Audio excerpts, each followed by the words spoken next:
placé par un président entrant qui était de l'opposition et l'opposition radicale, tous deux en vie. Ils se côtoient. Ça fait plaisir, puisque c'était le rêve de tous les Congolais de voir comme en Tanzanie, comme partout ailleurs, Bill Clinton, à l'époque avec Obama, qui débarque avec George Bush, Odeille Mandela. C'est ce Congo-là que nous voulons.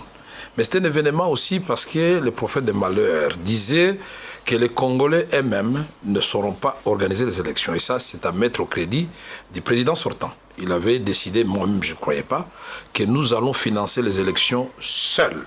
Et nous allons les organiser seuls. Les élections où il y est. Il n'y a pas eu hécatombe, il n'y a pas eu apocalypse. C'est très important. Mais deux, nous devons aussi reconnaître que si le plan interne, les choses ont changé. Et ça, c'est la touche maintenant du président Félix Tshisekedi. Parce que chez nous, nous disions, au cash, c'est le changement. Le Congolais doit se sentir libre chez lui. Il doit jouir des richesses de son pays. Le changement, c'est quoi? Aujourd'hui, l'opposition peut s'exprimer librement comme tout Congolais peut le faire. Aujourd'hui, les manifestations de l'opposition se multiplient, sans bavure, sans mort, sans blessure, sans blessés. Et j'allais dire, aujourd'hui, le Congo, sur le plan interne, devient fréquentable. En peu de temps, nous avons vu défiler le président, et pas de moindre, d'abord en commençant par nos voisins, le président Joao Lourenço de l'Angola, le président Paul Kagame du Rwanda, le président Denis Sassou Nguesso du Congo-Brazzaville, le président Edgar Lungu de la Zambie, le président Touadéra de la République centrafricaine, et les autres viendront. Mais si le plan international, le Congo est devenu aussi fréquentable. C'était le deuxième défi qu'il fallait relever. Il ne fallait pas qu'on voit ce Congo toujours de viols, ce Congo où on torture, ce Congo où les gens sont malheureux. Aujourd'hui, le président de la République a déployé une diplomatie au niveau de la sous-région, mais au-delà de la sous-région, au niveau de l'Europe, de l'Amérique, de la Russie et de l'Asie bientôt.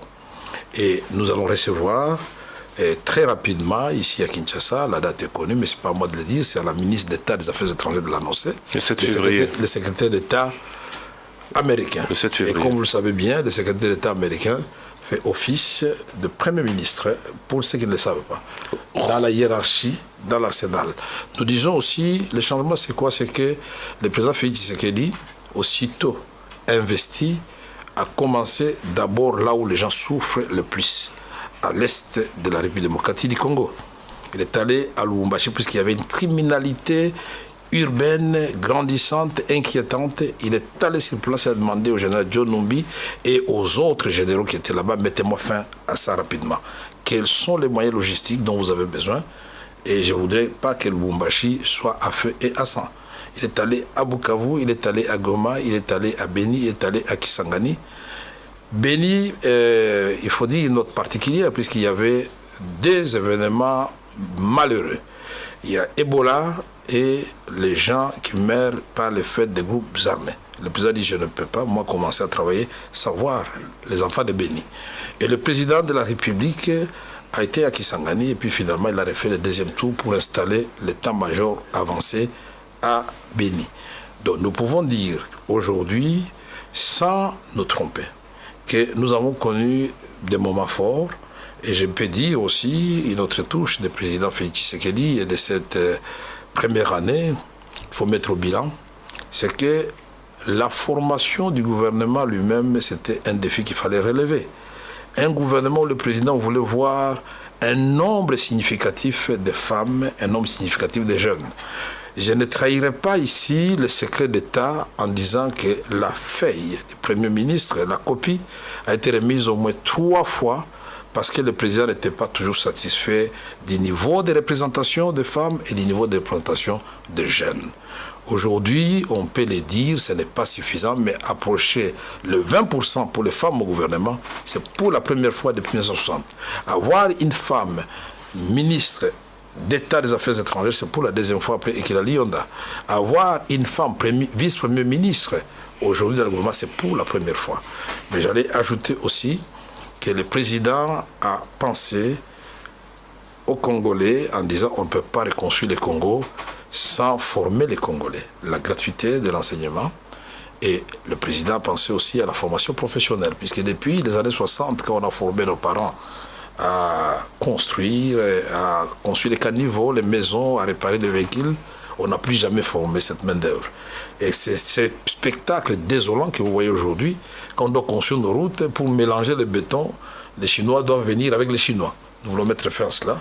Nous avons des jeunes qu'on peut former rapidement et qui peuvent faire ce travail. Nous allons former les jeunes pour que le sol ici, qui est très riche et fertile, estimé aujourd'hui à 120 millions d'hectares, capable de nourrir des milliards d'individus, résorber deux fois le déficit alimentaire mondial avec les bras des Congolais bien formés puissent produire de nourriture. Mais aussi, nous voulons que les minerais du Congo ne soient plus exportés à l'État brut. Ils doivent être transformés sur place pour la valeur ajoutée et donner du travail et profiter d'abord et avant tout aux Congolais.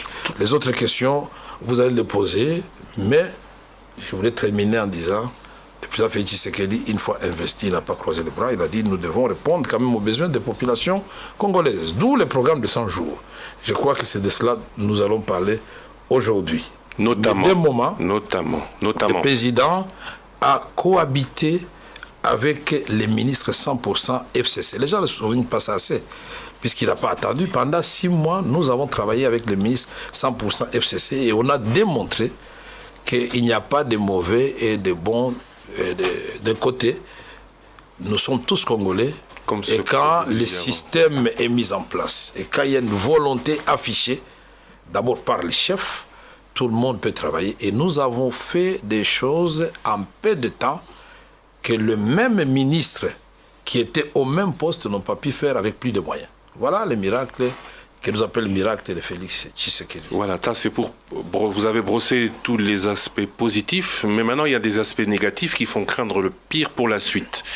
Et je repose ma question, est-ce qu'on peut résumer aussi l'an 1 de la tendance démocratique avec, par les échanges courtois, entre guillemets, d'abord du président de la République à l'égard de la coalition et ensuite de la présidente de l'Assemblée nationale qui a rappelé certains principes de la Constitution. Oui, nous sommes dans ce qu'on appelle une œuvre humaine.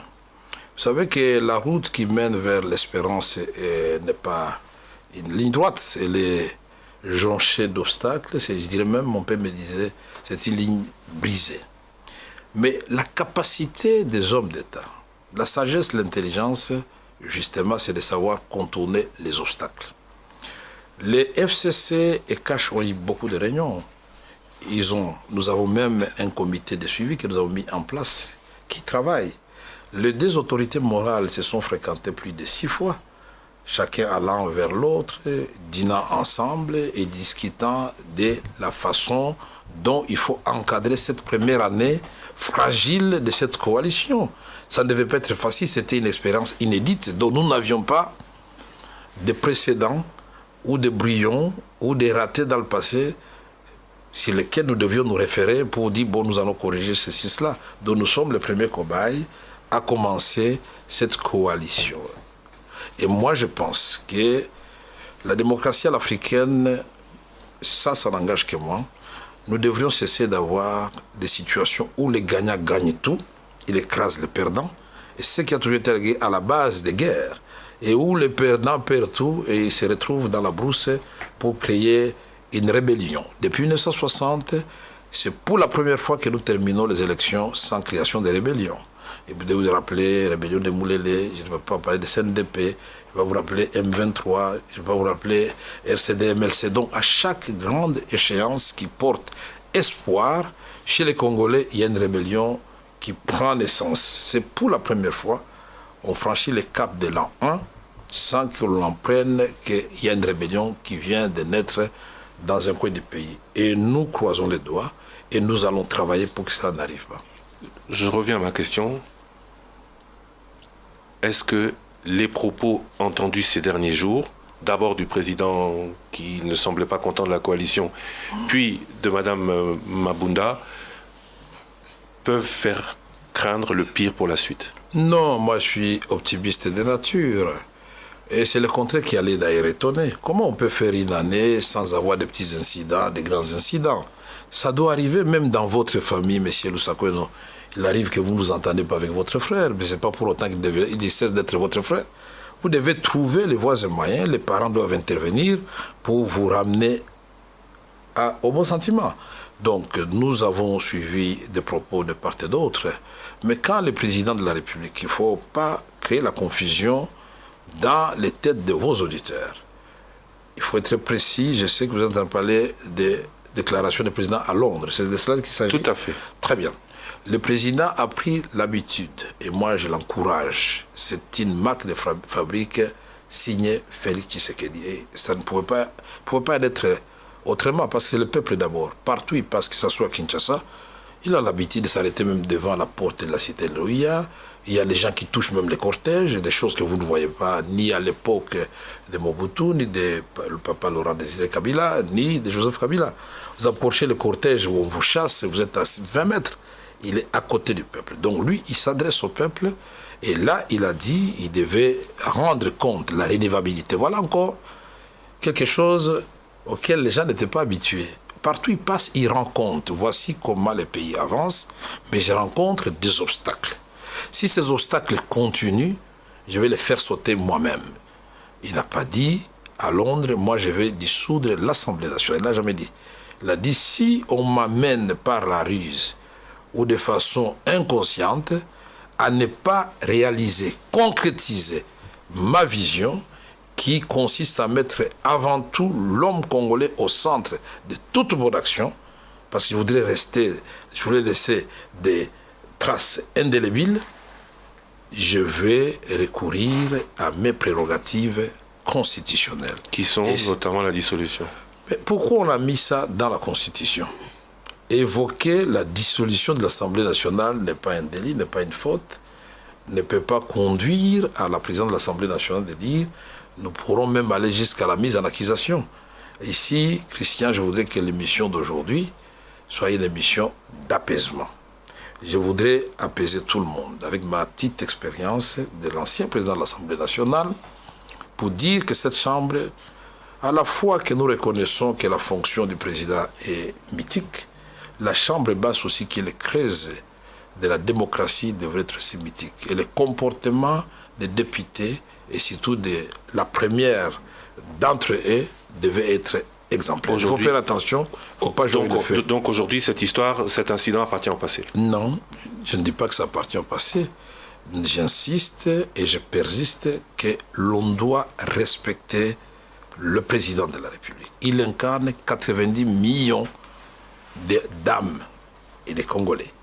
On doit savoir qu'à cette fonction-là, on est garant de la paix, on est garant de la nation. Et je dois ajouter pour terminer que le président n'est pas responsable devant l'Assemblée nationale. Et il n'appartient pas, sur le plan déontologique, même si tel n'était pas le cas, même dans un ministère, un directeur de cabinet ne peut pas recadrer un ministre. Dans un gouvernement, un ministre ne peut pas recadrer un premier ministre. À ce moment-là, le premier, s'il n'est pas content, il démissionne. Et donc, n'essayons pas d'ajouter de l'huile au feu. Nous allons tout simplement inviter Madame la Présidente de l'Assemblée nationale de comprendre qu'il y a des lignes qui ne font pas franchir. C'est ce que j'avais appelé hier la ligne rouge. Mais ça ne doit pas susciter la peur, ni dans les cœurs, ni dans les têtes. C'est pour que nous puissions nous donner des conseils mutuellement. J'étais président de l'Assemblée nationale.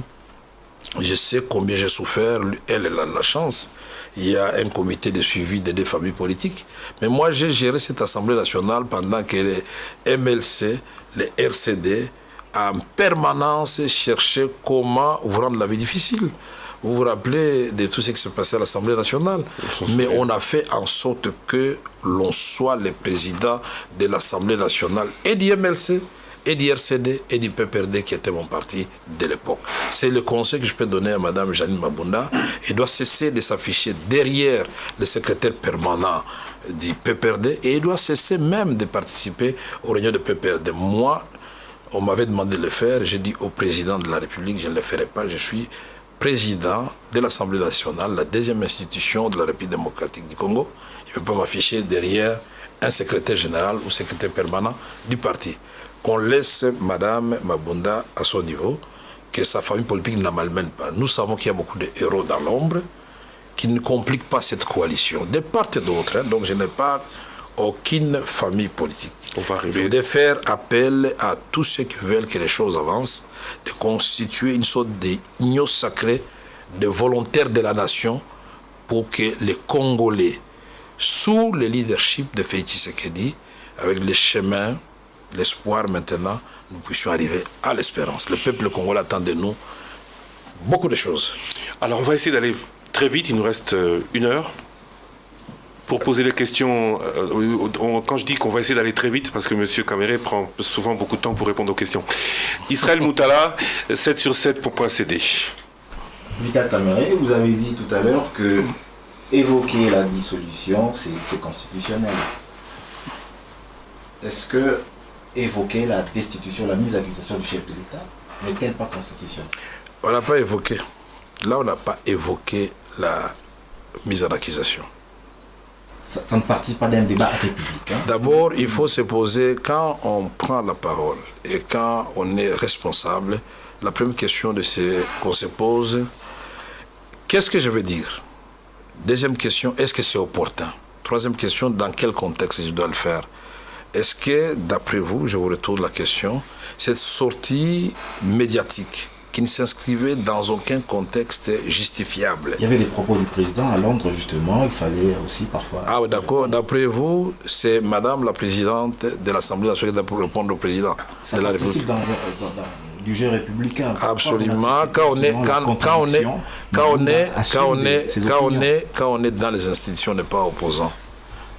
Qu'un citoyen simple le fasse, qu'un chef de l'opposition, un membre de l'opposition le fasse, ou même de la coalition, autre que chef d'institution, ça peut être acceptable. Et encore, que quand vous parlez, vous devez d'abord écouter l'autre avant de répondre. Mais vous êtes des journalistes, ça m'étonne. Est-ce que vous, je vous pose la question, et Christian Lusako est à Londres, est-ce que le président Tshisekedi a dit que je vais dessous de l'Assemblée nationale? Non, c'était une hypothèse. Mais elle a répondu aussi par cette hypothèse, elle a dit... Elle a manifesté justement les caractéristiques d'une crise persistante et comment ça peut arriver. Et puis elle a mis en relief la destitution, qui est aussi une possibilité constitutionnelle. Mais pourquoi vous vous en émouvez comme ça?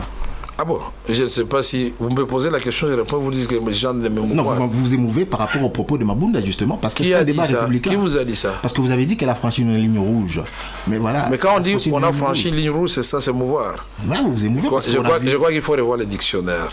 Je suis directeur du cabinet chef de l'État, je suis le gardien des prérogatives du chef de l'État. Donc quand je sens quelque part que quelqu'un a dépassé les bornes, il est de mon devoir, après en avoir reçu l'autorisation du président de la République, de rappeler à la personne quel est son niveau exact dans la hiérarchie des institutions de la République. Nulle part où la Constitution permet à quiconque de recadrer le président de la République. Est-ce que dans les contextes passés, Mabunda serait encore en train de parler en ce moment? Mais justement, c'est parce que le contexte a changé. C'est parce que le contexte a changé, justement. Vous n'avez pas la majorité. Vous posez des questions, c'est moi qui réponds. Ou alors nous changeons, moi je vous les pose, vous répondez et nous avançons. Je pose seulement la question. À l'occasion de cette ouverture démocratique, il ne faut pas que ça devienne une sorte de jungle dans la démocratie. Ma liberté commence, c'est là où commence la vôtre. Ma dignité, la vôtre, la sienne, ça compte. Donc, elle ne pouvait pas se permettre ça à l'époque. Elle le sait très bien. Et même maintenant, si elle ose le faire contre son autorité morale, elle ne va pas rester 24 heures là où elle est.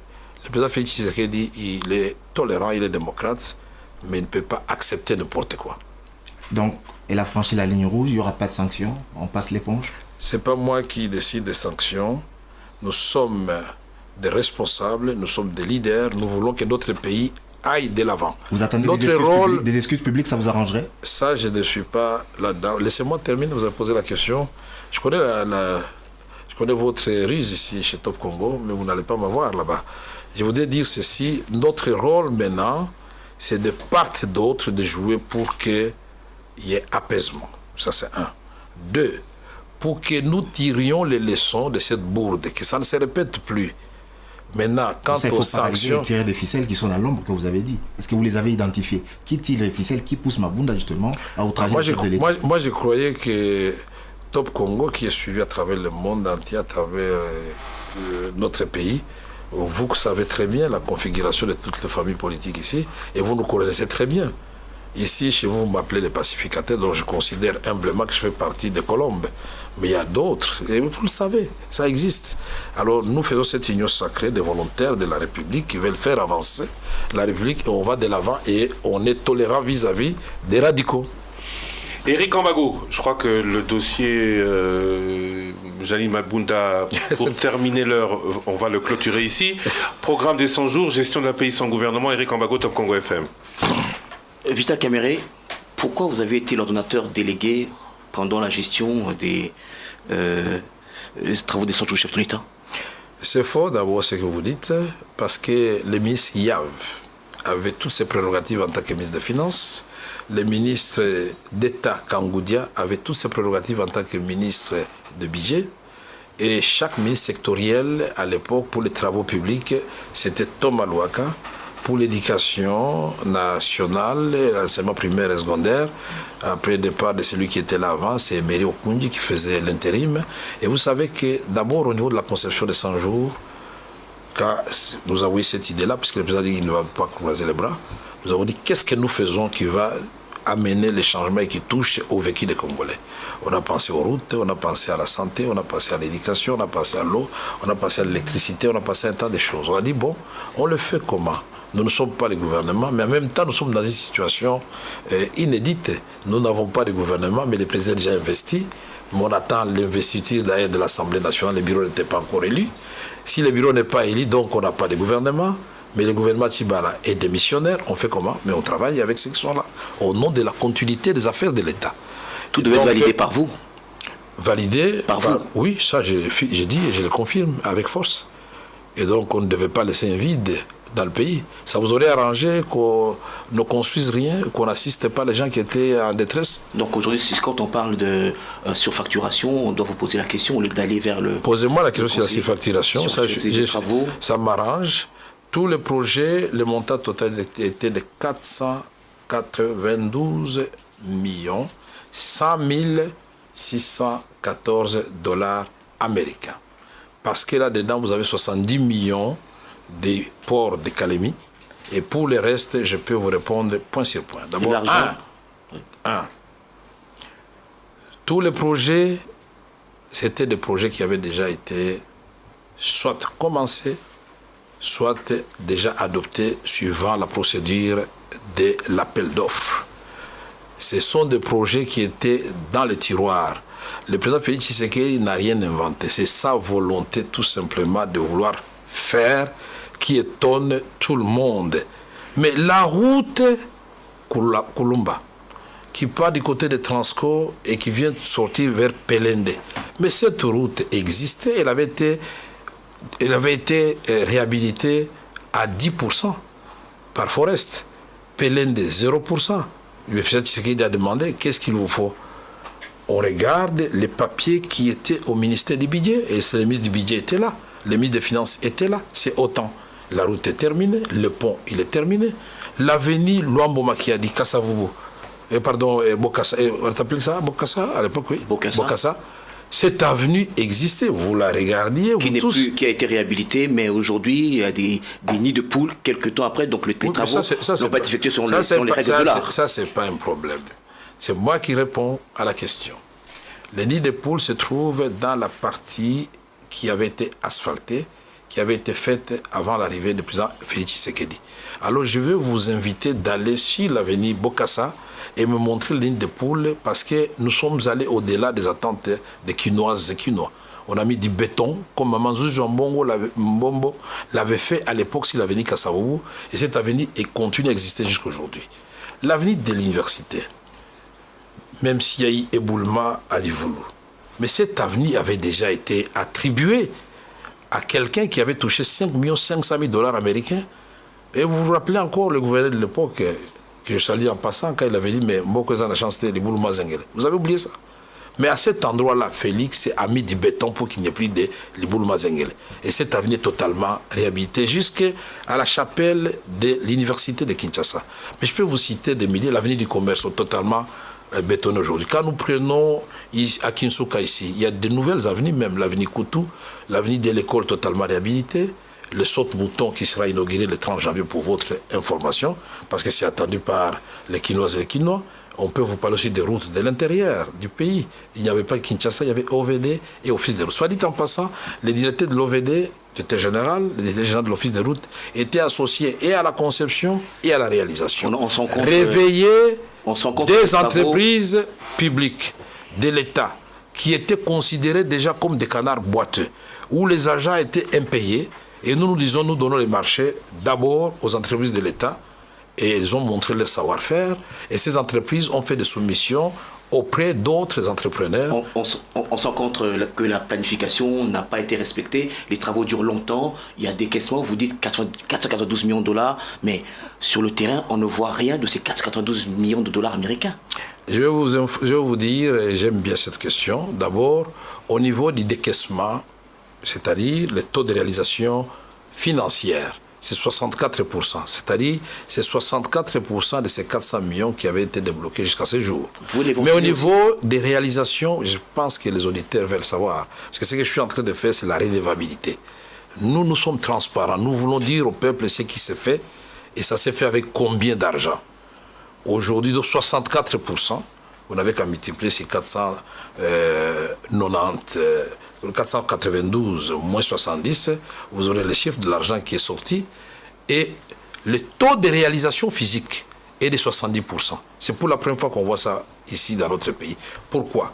Parce que quand l'OVD fait la soumission des marchés auprès des autres prestataires, ces derniers, pour avancer et sur l'impulsion du président Félix Tshisekedi, qui voulait voir les travaux avancer vite, il y en a qui ont préfinancé les travaux. De moi nous parlons, il n'y a pas surfacturation. L'État doit aux opérateurs économiques, aux entrepreneurs de l'argent.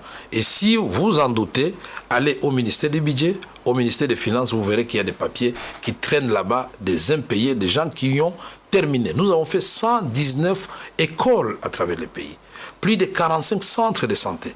En moins d'une année, dites-moi. Des marchés de gré à gré. Marché de gré à gré, je pense qu'on n'a pas suivi. Qui règle une certaine opacité aussi. Ce que j'aime bien chez nous, au Congo, et que nous devons, c'est une sorte d'antivaleur que nous devons combattre aussi, c'est que quand quelqu'un sur la toile écrit quelque chose, même un journaliste de renom comme Thierry Ambagoul est incapable de dire que est-ce que je peux vérifier? Monsieur Kamel est quand même là, vous êtes accessible à monsieur Kamel. On vérifie, mais les documents, il y a du mal à avoir accès à l'information auprès de vous. Attendez. Vous avez les documents de l'Office des routes, il est là. Je vais vous les donner à la fin. Vous avez l'OVD, là, je vais vous donner à la fin. Et tout ça se trouve en ligne. Et donc, des gré à gré, ça n'existe pas. Ce sont des marchés qui existaient, et je l'ai dit au début de cette émission, sous le président Kabila. Les écoles, ce sont les écoles que le ministre Matata avait commencé, que nous sommes venus terminer pour les îles. Elles étaient presque terminées, d'autres à moitié terminées. Moi, je suis un homme sincère. Et d'autres n'avaient jamais connu un début d'exécution. L'hôpital de Manono, un grand hôpital, mais il était presque à la fin. Nous n'allons pas dire que c'est l'œuvre à 100% du président Félix Tshisekedi. Tout n'est pas 100 jours alors. C'est 100 jours, puisque quand vous venez, c'est comme ça, Christian, qu'on construit un pays. Joseph Kabila a posé sa brique, le président Félix Tshisekedi vient poser sa brique, mais chacun avec sa touche. Je suis d'accord au nom de la continuité de l'État. Les journalistes que nous sommes sont partis à la source. L'accord qui est pris entre le gouvernement et les entrepreneurs était versement de 60% à la fin des travaux, versement du solde. Aujourd'hui, pourquoi tout est bloqué? Versement de quoi? 60% au début des travaux. Vous avez parlé du financement par et puis à la fin des travaux. À la fin des travaux, solde. Aujourd'hui, vous dites 70%. Donc les 30%, le gouvernement reconnaît ne pas les avoir versés encore parce qu'il attend la fin des travaux. Qu'est-ce qu'attendent les entrepreneurs pour terminer ces travaux? Les entrepreneurs sont totalement asphyxiés. Ils ont préfinancé. Mais il ne faut pas oublier, puisqu'il faut que nous soyons sincères aussi. Entre-temps, nous sommes entrés en discussion avec le Fonds monétaire international. Mais nous étions en discussion depuis longtemps. Il ne faut pas dire qu'un mois après l'arrivée du gouvernement ici de l'Assemblée nationale, il faut mettre ici le crédit de ce gouvernement, la réussite du discussions avec le Fonds monétaire international. On les avait commencé avec les ministres Yav, et les ministres qui étaient là à l'époque, et d'autres qui sont venus, chacun a donné le meilleur de lui-même, y compris le ministre du gouvernement Ilunga. Et donc, il y avait des conditionnalités. Et quand M.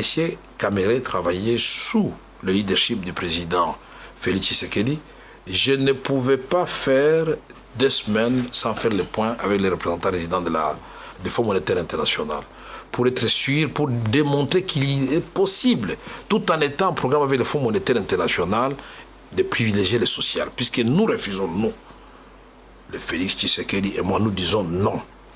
Si pour avoir un programme avec une institution financière internationale, il faut d'abord que les Congolais deviennent encore plus pauvres qu'avant, nous disons non.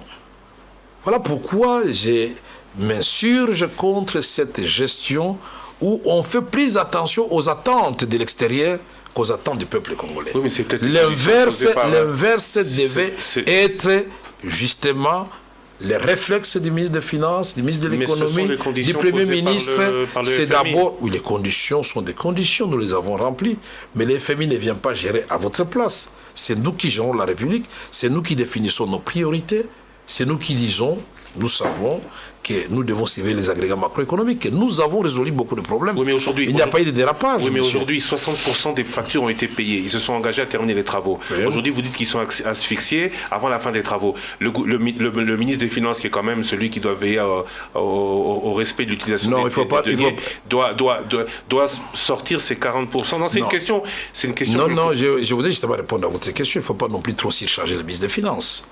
C'est le gouvernement, il y a ce qu'on appelle la solidarité gouvernementale.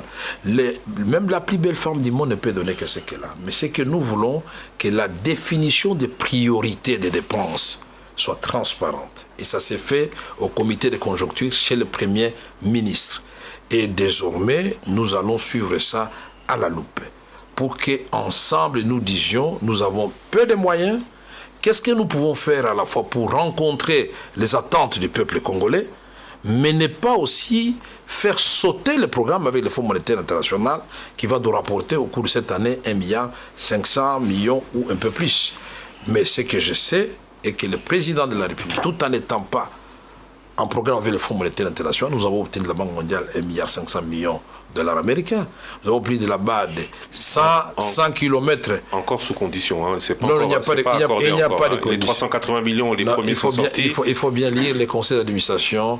Pour le Fonds monétaire s'est réuni là, c'est clair, les 368 millions de dollars, nous les aurons. Cela oui.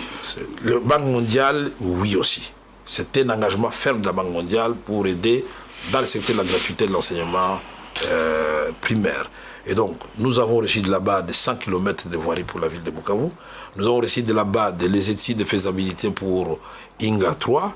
Nous avons reçu de la BAD le financement bientôt de 4800 MW. Est-ce que vous vous rendez compte en peu de temps ce qu'un homme peut faire alors que en 1982, quand Inga commence, nous étions à moins de 300 MW. Et en 82, c'est la dernière fois que le maréchal Mobutu a donné l'impulsion à Inga et nous étions avec un accroissement de 1600 MW. Mais aujourd'hui, c'est un potentiel de 44 000 MW. Félix Tshisekedi, en moins d'une année, va commencer un vaste projet pour ajouter 4 800 MW. Mais son ambition est d'aller à 11 000 MW. Est-ce que ce n'est pas une bonne vision pour la République? Aujourd'hui, quand il y a des problèmes entre l'Éthiopie et l'Égypte autour du barrage conduit le plus grand d'Afrique, c'est un barrage de 3 700 MW. Nous devons avoir honte, nous qui avons un potentiel important. Et quand Félix vous dit ça, vous devez vous dire, quand même, notre pays, les ambitions commencent à s'afficher. Et c'est cela que nous voulons. Un grand Congo qui reconnaît sa place au cœur de l'Afrique, qui va impulser à la fois et la paix dans la région et le développement. Si le Congo se lève, tous les autres pays vont se lever. Le Rwanda peut devenir le Singapour peut-être, le Congo la Chine, l'Angola le Japon, et ainsi de suite. Donc nous pouvons ici, autour de cette sous-région, créer des pays où il fera beau vivre et personne ne va agresser personne. Parce que chacun aura la prospérité chez lui, et c'est ça la solution à l'insécurité, la paix dans l'ensemble de la région. Thierry Kambundi, Top Congo FM. Monsieur Vital Kamerhe, le problème de la République démocratique du Congo, que je sache, n'a jamais été l'ambition. Parce que quand vous lisez même les discours des précédents dirigeants, ils étaient toujours aussi ambitieux que ceux des dirigeants actuels. Mais le problème, c'est comment vous faites les choses. Puisque vous avez parlé de redevabilité, vous avez affirmé que vous avez été autant transparent concernant le programme des 100 jours. Pourquoi vous n'avez jamais rendu compte à la population? Pourquoi même la conférence de presse annoncée par la présidence de la République, lorsqu'il y a eu toutes ces polémiques autour de la gestion du programme des 100 jours, n'a jamais eu lieu? Merci beaucoup. Vous savez, rendre compte au peuple, ce n'est pas nécessairement à travers les conférences de presse. Ça c'est fait. Nous le disons, on fait des reportages. Nos journalistes comme on dit, accrédités à la présidence le font. Mais pour bien rendre compte à la nation, je crois que c'est à travers la Chambre basse. Et voilà le travail de l'Assemblée nationale. On a adopté le programme du Premier ministre Ilunga Ilunkamba depuis le 6 septembre. Moi, je serai à la place de Mme Jadid Bamunda. Je ne ferai pas de déclaration pour recadrer le président. J'appellerai le Premier ministre, comme moi je l'avais fait avec Gizenga à l'époque, pour me dire, tiens, nous avons adopté le programme ici. Chez moi, à Bumba, vous allez construire je ne sais pas quoi. Chez tel, vous allez faire ceci, tel député. Puis ce sont des représentants du peuple là-bas, dans cette chambre. Dites-nous où est-ce que vous en êtes. Où sont les ponts que vous nous avez promis? Où est l'amélioration de telle ou telle situation? Et là, les choses vont marcher. Si je parle de redevabilité, oui. C'est juste... Je vais prendre un exemple pour l'illustrer. Oui. La seule fois qu'on a entendu le coordonnateur des programmes des 100 jours s'élever pour apporter des précisions concernant l'utilisation des fonds alloués à ces programmes, c'est lorsque l'ODEP a sorti un programme qui vous a chargé. Avant cela, il n'y a rien eu comme information. Et vous le dites le plus sérieusement du monde. Un programme qui vous a accusé. Je suis très content. Et alors, vous allez montrer cette copie que je vais vous laisser aux amis de l'ODEP et ils vont me dire où est-ce qu'ils ont été chercher leur... Vous voulez qu'on le filme bien? C'est cette caméra-là? Alors, vous verrez bien le montant. Je vous ai fait la synthèse du programme. Le montant total, c'est 492 100 614 dollars américains. Et je vous ai dit, le taux de réalisation financière est de 64%. Et je vous ai dit que le taux de réalisation physique est de 70%. Alors quand l'ODEP dit, il nous surcharge, et l'ODEP, j'ai noté qu'il a parlé de 180 millions d'un marché de gré à gré. Il a tort d'avoir raison ou raison d'avoir tort. Pourquoi justement les 180 millions de dollars américains, je vais vous les souligner parce que quand vous regardez cette autre fiche, c'est une très bonne question. Et là, ça nous permet de... Ces tableaux ont été montés, confectionnés par la présidence de la République, pas par une structure indépendante. Pas par le président de la République. Par la présidente de la République et les ministres sectoriels. Voilà, c'est ce que vous devez savoir et vous allez le vérifier. Là-dedans, quand ils disent marché de gré à gré, c'est les 180 millions de dollars de Perenco. Voilà un opérateur économique que nous avons accablé pendant longtemps, tous de l'opposition comme de la majorité. Comment on peut prendre du pétrole à Mwanda, dans les Bas-Congo, Congo central, et que les gens de Congo central se retrouvent dans la pauvreté? Comment on peut prendre du pétrole à Mwanda et que Mwanda se retrouve dans le noir? Et eux se proposent, après bousculade, de dire « Ok, nous amenons 180 millions de dollars américains pour construire un barrage à gaz qui va donner non seulement du courant totalement à Mwanda, Boma, Matadi, mais une partie de cette électricité va être transportée pour aller s'y plier au déficit au Katanga. Et donc ça... Vous appelez ça marché de gré à gré. Je reviens, monsieur. Il a son argent, si vous le permettez. Il vous l'apporte, il vous dit, je vais vous construire le barrage. Et nous allons dire, non monsieur, nous sommes dans les modalités pour faire aboutir ça. Le président de parti s'est reposé. Je reviens, si vous le permettez. Il a visité les installations de Perenco et il n'a pas été très tendre avec eux. Il a dit, même si vous allez construire le barrage, moi je ne suis pas encore convaincu que la manne pétrolière profite aux population du Congo Monsieur central Kamere, et aux Congolais. merci beaucoup pour toutes ces infos. Je reviens au programme des 100 jours avant de passer peut-être à la composition du cabinet du président de la République parce que ça fait partie de ce chapitre. Ça vous intéresse aussi? Oui, absolument. Très bien, allons-y. Voilà. Est-ce que vous voyez la souffrance de la population à Massina, des bonhommes, Mokali, à Pascal, ces gens qui souffrent à cause des embouteillages pour des travaux qui ne se font pas. Je vous entends parler avec une certaine, un certain relâchement, alors que les Congolais souffrent au quotidien. Les embouteillages ont accru à Kinshasa suite aux travaux des sautes-moutons qui ne se font pas ou presque partout à travers le pays, la ville. Vous savez, messieurs les journalistes, quand vous posez une question, il faut faire aussi attention. Parce que quand vous affirmez dans votre question des choses qui sont fausses, elles peuvent être de nature à révolter aussi la population. Quand vous dites que les travaux ne se font pas, puisque les travaux ne se font pas, donc il n'y a pas d'embouteillage, donc la route est restée telle que le président Kabila avait laissé. Je parle des chantiers qui sont à l'arrêt. Ah, les chantiers à l'arrêt. Là, vous avez évolué. Je peux citer Bitabé. Oui, d'accord, vous avez évolué. Très bien, mais c'est bien. Ouais.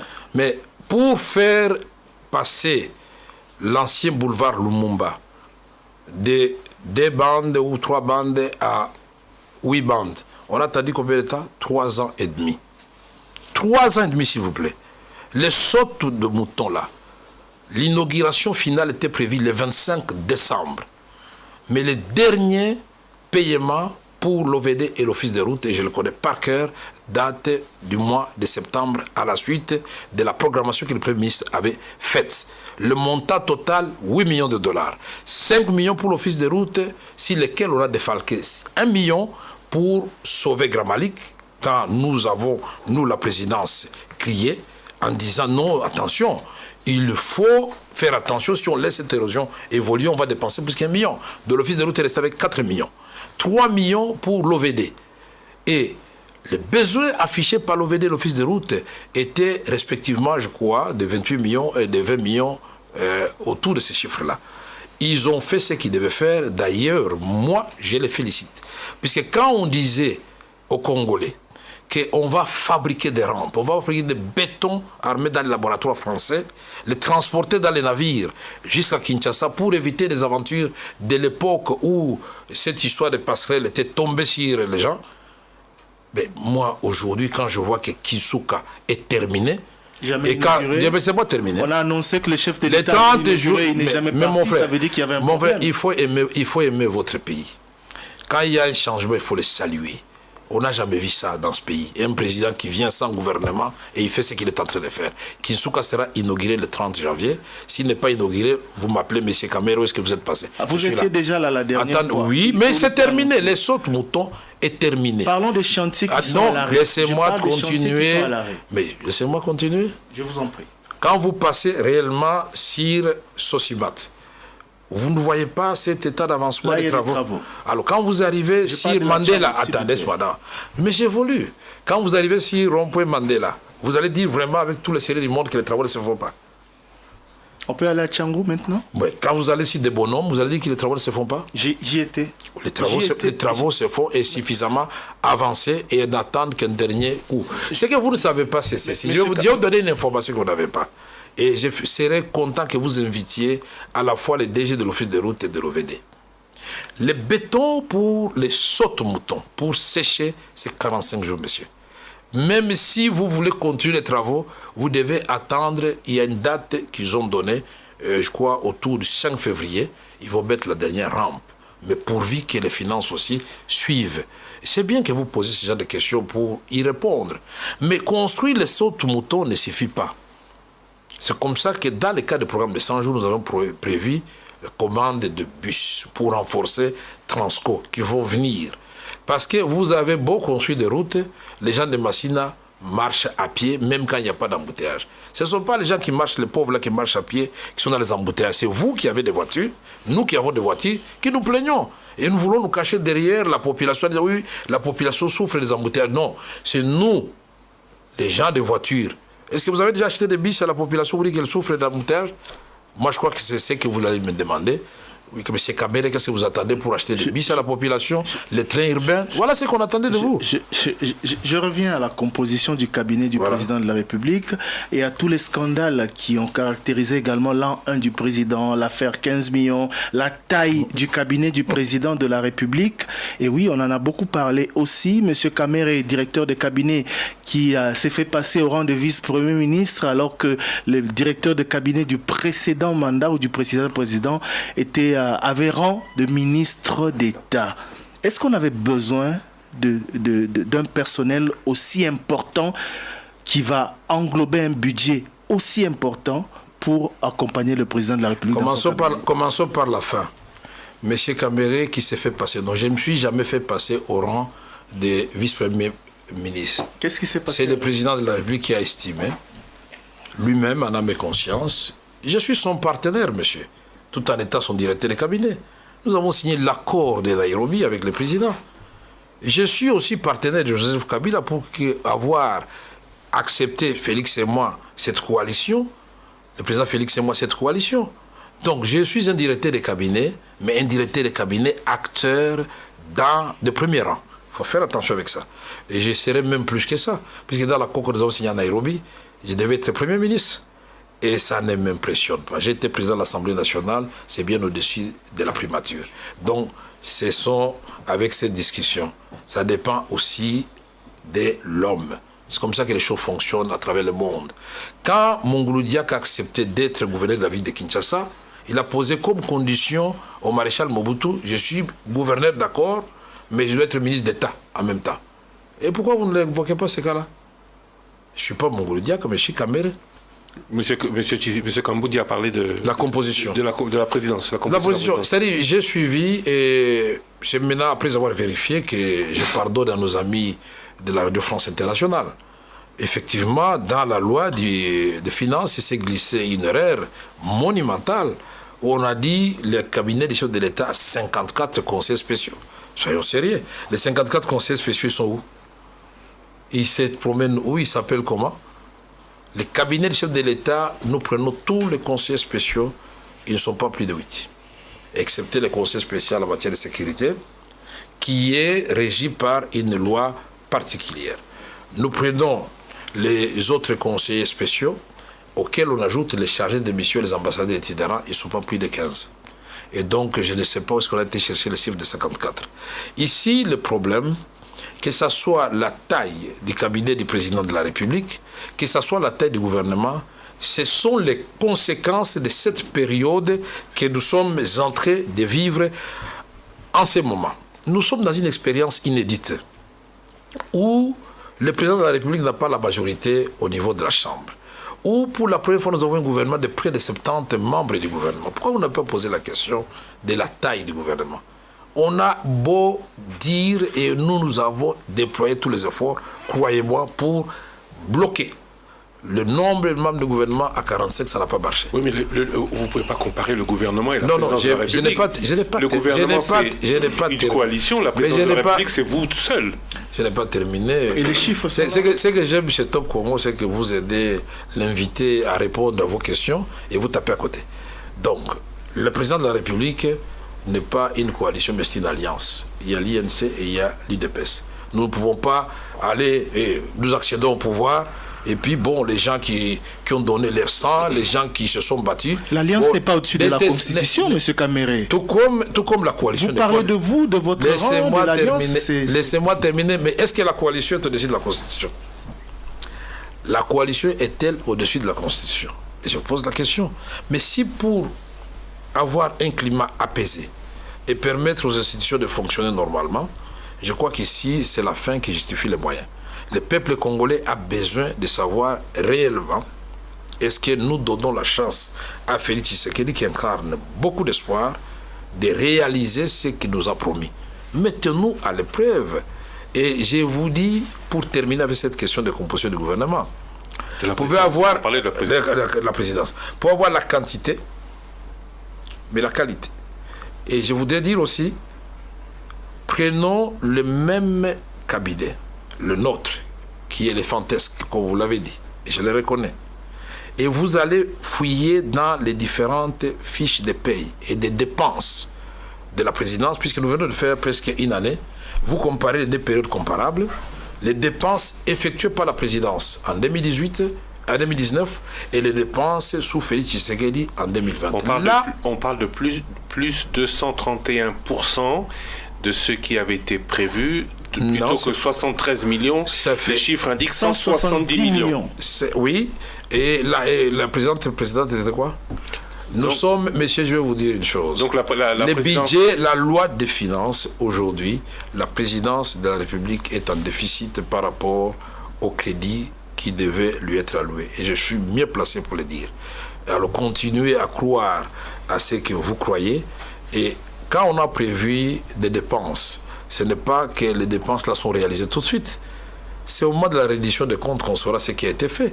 Puisqu'on peut dire, bon, Top Congo a été budgétisé pour 10 000 $. Mais à la fin de l'année, vous n'avez reçu aucun rond. Donc ici, nous sommes souciés d'abord du peuple, c'est lui. Et c'est comme ça qu'on a mis la gratuité.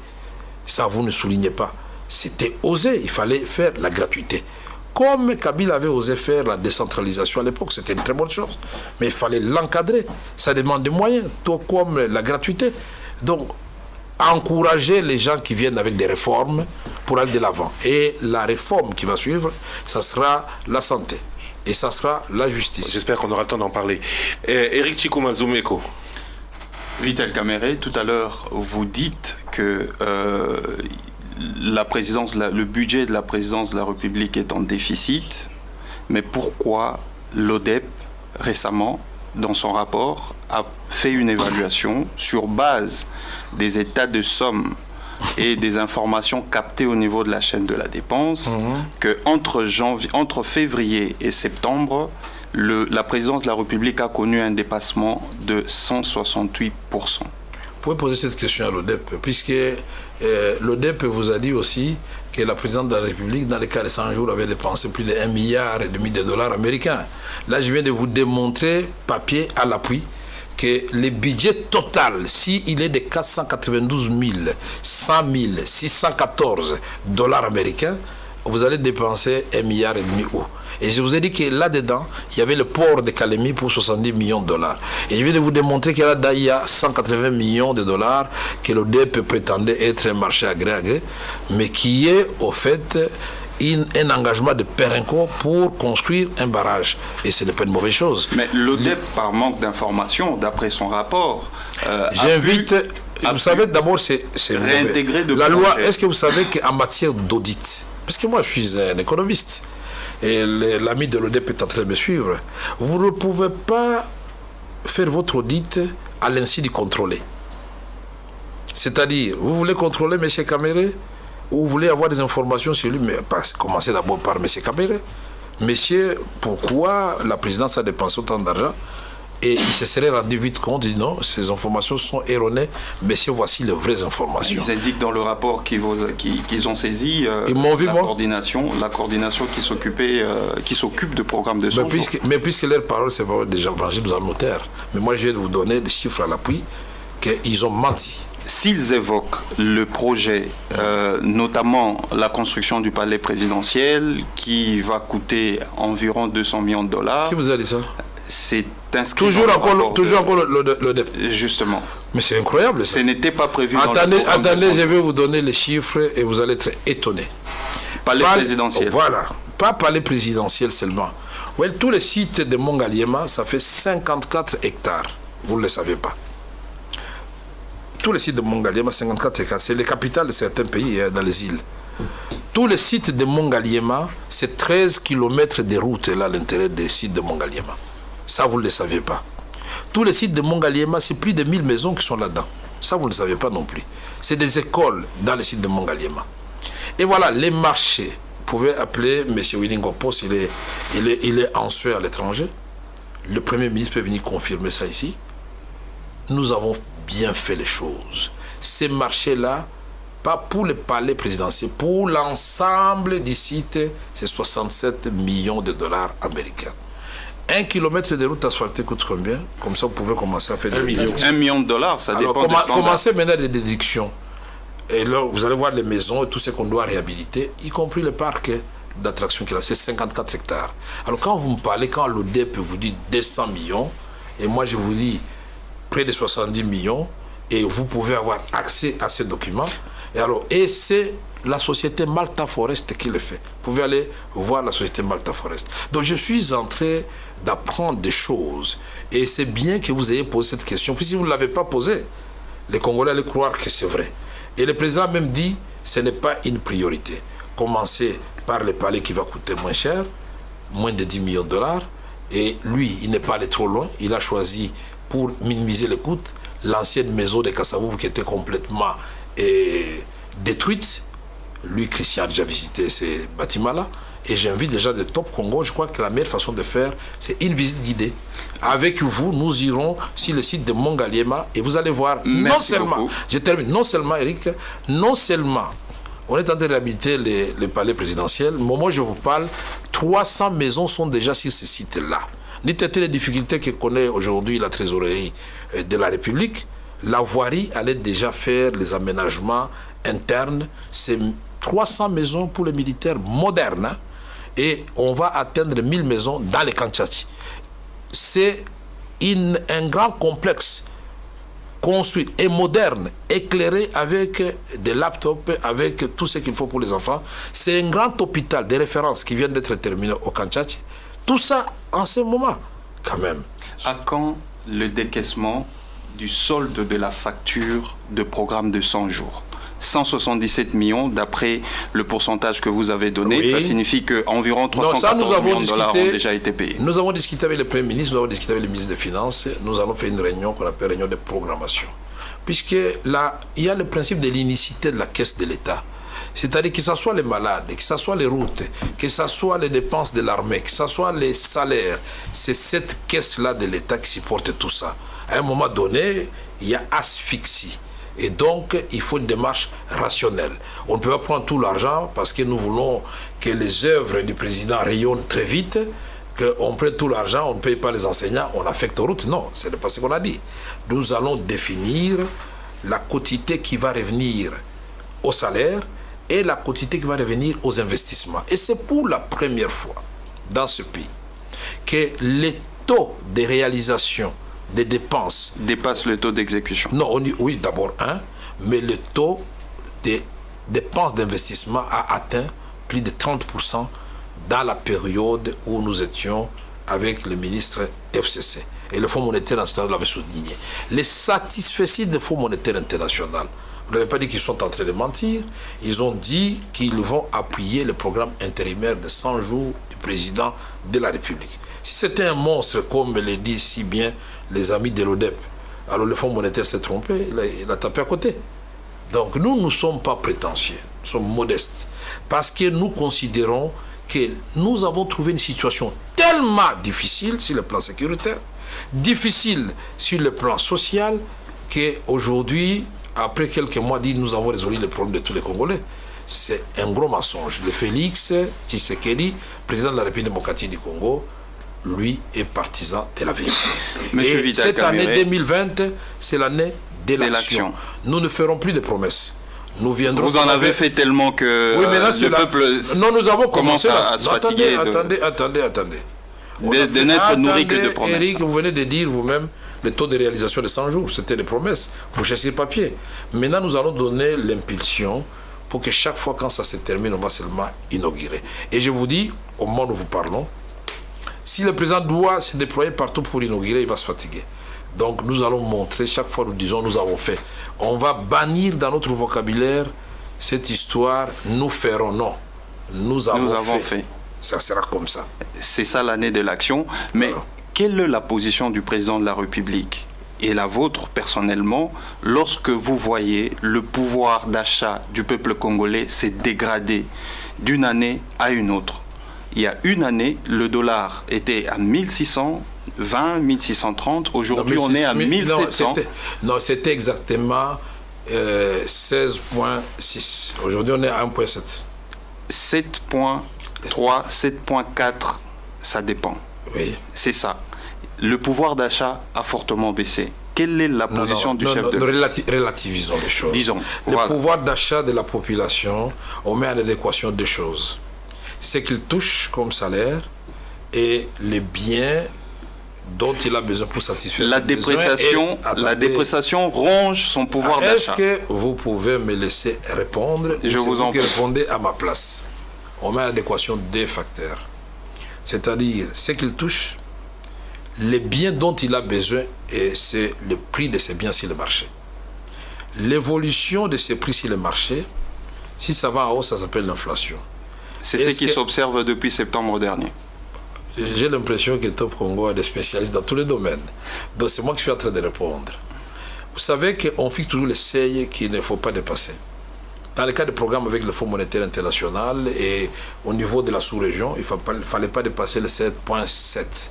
Et nous sommes à 4,6. Nous sommes dans le bon, mais nous ne devons pas nous en féliciter. On ne peut pas construire autant d'ouvrages publics. On ne peut pas lancer la gratuité et ne pas subir un petit choc au niveau monétaire. Autrefois, c'était du simple au double. Reconnaissez quand même qu'il y a eu un encadrement de dépenses. Et aujourd'hui, est-ce que vous savez les dépenses qui sont faites pour que le président qui a l'obsession de ramener la paix dans le Grand Nord, à Beni, Butembo et partout là-bas, les dépenses qui sont faites? Vous vous demandez, tous ces véhicules blindés, on les achète avec quoi? Toutes ces armes sophistiquées que nous ne voulons pas exposer au public. Aujourd'hui, nous avons des armes, des tireurs de nuit. Mais quand on prend des villages comme ça, ce n'est pas par hasard. Donc, ce sont des dépenses qui sont faites dans le but de soulager notre peuple qui souffre à Beni, Butembo. Et si ça peut amener une petite inflation par rapport à la paix et à des vies humaines à préserver, ça vaut la peine, monsieur Eric. 2020, année de l'action, parlons de l'économie nationale. La RDC est en programme, le gouvernement est en programme de référence avec le FMI. Il y a des repères quantitatifs et structurels à respecter pour pouvoir avancer dans la négociation pour un programme économique à moyen terme. Quelle est la place de la restauration de la discipline budgétaire dans la gestion de l'exécutif national? Et vous avez reçu en même temps quelques propositions des ambassadeurs accrédités ici en République démocratique du Congo en ce qui concerne le climat des affaires. Comment allez-vous, les propositions pour l'amélioration du climat des affaires ici en RDC? Il fallait qu'on attende ça des ambassadeurs, c'est ça? Ils vous ont rencontré, ils ont rencontré le chef de l'État, il leur a... Oui, ce sont des propositions. Mais le chef de l'État avait déjà... Que faites-vous? Le chef de l'État avait déjà sa vision. Faire? Il vous a parlé de la création de l'Agence nationale du climat des affaires. Qu'est-ce qui est fait c'est déjà fait. Beaucoup de choses sont faites. Nous sommes en train de diminuer et de supprimer toutes les poches de tracasserie. Nous avons été à Lubumbashi. À Kasumbalé, ça c'était plus d'une centaine de services. Le président les a ramenés à 4. Et je ne dois pas dire que ça a été respecté à 100%. Mais au moins l'effort est fait. Et on est en train de faire ça partout. Ici, nous avons, quand nous disons que nous devons cesser avec des contrôles intempestifs. On dit, M. Kamere est en train de faire obstruction au travail de l'inspection générale des finances. Les contrôles réguliers, le premier contrôle qui s'est fait, c'est les régies financières qui disent non, monsieur l'opérateur économique, votre chiffre d'affaires que vous avez déclaré, il est faux. Et on fait ce qu'on appelle le redressement fiscal. Le contrôle de second degré, c'est l'inspection générale des finances. C'est un contrôle supérieur. Qu'est-ce qui se passe chez nous? Quand les vérificateurs des impôts sont sur le terrain, avoir soupçonné par exemple une brasserie ou un opérateur économique d'avoir faussé les chiffres pour que l'État gagne par exemple 100 milliards de francs congolais, et voilà, cet opérateur économique risé, il va s'arranger pour obtenir un contrôle supérieur qui anéantit tout de suite, puisqu'à partir du moment où l'inspection des finances arrive, les vérificateurs des impôts doivent partir. C'est débarrassé. Et à la fin, on trouve des chiffres du genre, ah tiens, les présomptions qui étaient situées autour de 100 milliards de francs congolais sont ramenées miraculeusement à 10 milliards de francs congolais. L'État perd l'argent. C'est comme ça, ma position a toujours été que l'inspection générale des finances était un outil à la disposition du gouvernement. c'est le gouvernement qui doit actionner l'inspection des finances pour quand il veut et quand il estime nécessaire pour qu'il n'y ait pas de confusion sur le terrain. On a ramené l'inspection des finances au niveau de la présidence, on a laissé les autres régies financières là où elles sont, donc nous pouvons envoyer l'inspection des finances quand nous voulons, mais en même temps on va trouver des missions de contrôle au même moment. La justice de son côté envoie des inspecteurs judiciaires pour contrôler les opérateurs économiques. L'ANR le faisait, et l'armée, la police, le gouvernorat, tout. Mais quel est cet opérateur économique qui va accepter de travailler dans un tel climat? Ça ne va pas. Élisée Audiard, Congo Web Télévision. Tout au début de cette émission, vous avez vanté les mérites de la coalition avec le FCC pendant l'accession du président à la magistrature suprême. Pourquoi avez-vous opté pour la coalition par la suite? Oui, nous avons opté pour la coalition parce que nous aimons le Congo d'abord. Et pourtant la cohabitation, ça marchait bien. La cohabitation, non, madame. Mais vous venez de le dire tout à l'heure qu'avec 100% FCC, il y a beaucoup de projets qui ont bien marché. Je l'ai dit avec étonnement. J'étais étonné de voir que pendant la coalition, les choses ont évolué beaucoup plus qu'elles l'ont été pendant la cohabitation, pendant la coalition. C'est ce que j'ai dit. La cohabitation est bien plus compliquée. Même dans les pays à vieille démocratie, on n'avait qu'à voir quand vous avez Jospin, vous avez les Balladur et tout ça, on a connu Chirac. C'était pas facile. Mais si la cohabitation vous a permis d'atteindre certains objectifs aujourd'hui, est-ce qu'il y a moyen de faire un rétropédalage? Non, on ne peut pas le faire. Puis c'était une cohabitation de fait. Pourquoi? Il y avait des ministres qui n'étaient pas issus de l'Assemblée nationale, qui n'étaient pas issus de l'Assemblée nationale. On était dans une sorte de transition pour attendre que les députés qui ont été élus puissent élire leur bureau et adopter le programme du Premier ministre pour que l'on forme finalement le gouvernement. Mais à tout point de vue, la coalition c'est une bonne chose puisque vous parlez, vous avez le sentiment d'appartenir à une même famille mais qui est au fait bipolaire, mais au moins vous avez des passerelles de communication. Donc je peux parler au Premier ministre Ilunga Ilunkamba comme à un ancien professeur qui m'a donné cours, je peux parler au ministre des Finances Sele, comme à un ancien étudiant à qui j'ai donné cours aussi à mon tour. Il peut vous parler comme le directeur de cabinet que vous êtes, un administratif. Absolument. Comme son grand frère, il m'appelle toujours. Un administratif qui il n'est pas administratif. Il n'est pas administratif. Moi, je suis administratif. Qui vous a dit ça? Qui vous a dit ça? Et pourquoi je signe le contre-essai des ordonnances présidentielles? Vous n'avez pas fait attention à ça. Certains estiment que vous outrepassez aussi vos droits, vos prérogatives. Non, ce sont peut-être mes prédécesseurs qui ne connaissaient pas leurs droits. Quand vous répliquez, quand un directeur de cabinet réplique à la présidente de l'Assemblée nationale, on se dit, je vais poser la question qui a outrepassé les droits? Si vous avez connu Nimi Maïdika Ngimbi. Vous êtes dans cette lignée-là. Ah, moi j'adore. Répliquer. Est-ce que vous avez connu un certain Voudoua au Tepemako? Cette fonction, il faut la valoriser. Directeur du cabinet de l'État, ce n'est pas une petite fonction, c'est une grande fonction. Moi, je suis de la trempe de ces gens-là, qui ne peuvent pas laisser passer du désordre. Nimi Maïdika Ngimbi, quand il prenait la parole, il recadrait tout le monde. Même la deuxième institution du pays. Absolument, quand ça ne va pas, quand vous dérapez. Ça cadre avec vos attributions. Des attributions du président, parce que j'en suis gardien. Mais déjà qu'il y a même les pas présidents une loi sur les attributions. Ça fait 5 mois que le gouvernement est là j'ai vérifié, 5 mois, toujours Madame pas d'ordonnance portant fonctionnement et modalités de collaboration avec le gouvernement, toujours pas d'ordonnance, qui sont des attributions. Oui, mais cette ordonnance, vous parlez de quelles attributions? Ces ordonnances-là, pour votre information, je voudrais profiter de votre question pour que tous les publics en soient informés. Ça a été discuté en Conseil des ministres. Hier. Pas hier, comme hier. Il y a plus 4 conseils de ministres, ces ordonnances. Ne vous en faites pas, ce n'est pas une chose facile. Puisque nous sommes dans une expérience inédite, madame.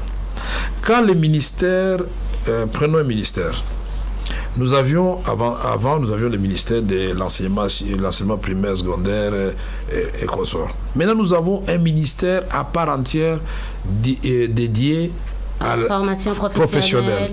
Et vous pensez que les ministres qui restent avec les PSP, puisqu'on a ajouté technique, et celui qui a la formation professionnelle vont comprendre facilement la ligne de démarcation se trouve à quel niveau. Ils sont intelligents quand même. Mais laissez-moi, on n'a pas dit qu'ils sont bêtes, mais nous disons En dialoguant, en discutant, on est en train d'arrondir les angles. Mais on a terminé. Il faut combien de temps pour ça? Parce que ça J'aime bien Top Congo. Vous ne me laissez pas. Je trouve que les journalistes sont pris. Mais oui, quand vous 80% le temps. Vous ne laissez pas. Mais puisque je suis en train de vous répondre, vous avez pris plus de temps que moi. Et je vais me plaindre à la fin de l'émission. Ça, je vous promets. Donc, je dis ceci, ces ordonnances ne sont plus au niveau du gouvernement. Finalement, tous les membres du gouvernement ont dit nous sommes juges et partis, nous responsabilisons l'autorité suprême, le président de la République.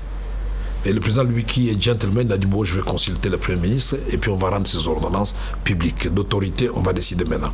C'est pas une priorité, ça presse pas, il faut attendre. Le gouvernement fonctionne, c'est une priorité, mais pas plus que ramener la sécurité à Béni Boutembo. Donc on est là, on est d'accord, pas encore d'attribution, mais 12 caméras. Les attributions sont là, puisque celles qui sont là ne sont pas encore abrogées. Sur base de quoi? Pas d'acte, pas d'ordonnance?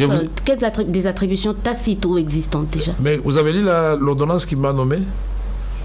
Elle fait allusion à l'ordonnance portant organisation et fonctionnement du cabinet du président de la République signé par le président Joseph Kabila, la continuité de l'État.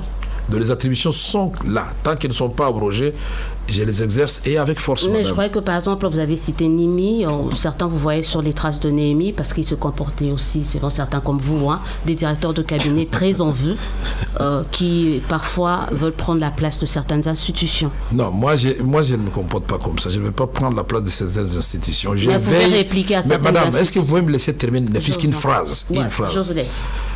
Moi, je vous ai dit que je suis le gardien des prérogatives du président de la République. Ce n'est pas Kamere qui agit à ce moment-là. Quand je sens qu'il y a une institution ou une personne qui outrepasse ses attributions et veut grignoter si les attributions qui reviennent exclusivement au président de la République, il est de mon devoir de les recadrer. Et ce n'est pas le président de la République qui écrit au ministre pour votre information, ni au Premier ministre, ni au président des institutions. C'est le directeur du cabinet de l'État au nom du président de la République qui le fait. Et j'en abuse pas. Et ils savent tous que je suis poli.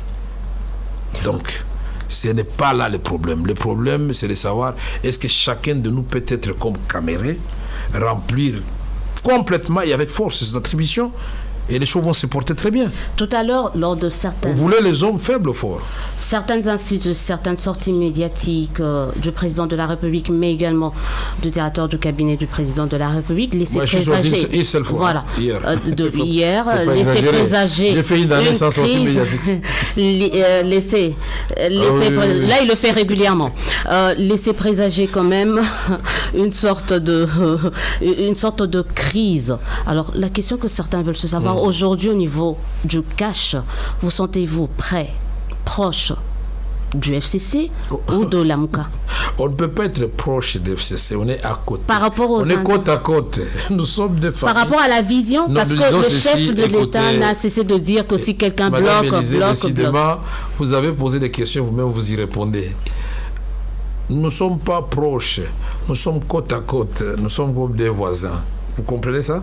Et qui ont décidé de dire, bon, écoutez, malgré nous, parce que vous avez gagné au niveau de la présidence de la République, nous avons gagné au niveau de l'Assemblée nationale. La vision du président de la République, c'est de cette vision dont on tire le programme du gouvernement. Nous prenons tous l'engagement d'appliquer ce programme qui reflète la vision du président de la République. À l'heure où vont les choses, est-ce qu'on peut envisager un renforcement de votre rapprochement avec le FCC ou avec l'autre camp? À l'allure où vont les choses, je vais dire d'abord, nous sommes, nous, au pouvoir. Nous allons renforcer le pouvoir. Tous ceux qui sont au pouvoir, c'est-à-dire, nous allons renforcer le pouvoir. Mais en même temps, nous allons faire que ce que Félix Tshisekedi a commencé, c'est-à-dire la libération des prisonniers politiques d'opinion, la liberté d'expression, que l'opposition se renforce. Il est temps que l'on puisse désigner le porte-parole de l'opposition. Vous oubliez que c'est une institution, c'est un cabinet qu'on appelle... disons en Grande-Bretagne, cabinet fantôme, et avec un budget qui est prévu au budget de l'État. C'est-à-dire le jour où l'opposition va désigner son porte-parole, ce monsieur aura rang de ministre d'État.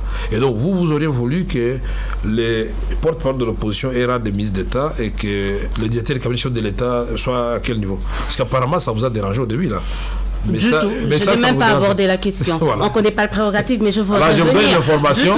Je vous donne l'information pour vous dire que le monsieur qui sera désigné aura rang de ministre d'État. Et il sera encore plus avantageux que moi parce que lui, il va former son cabinet à lui. Il aura ces ministres qu'on appelle les ministres fantômes.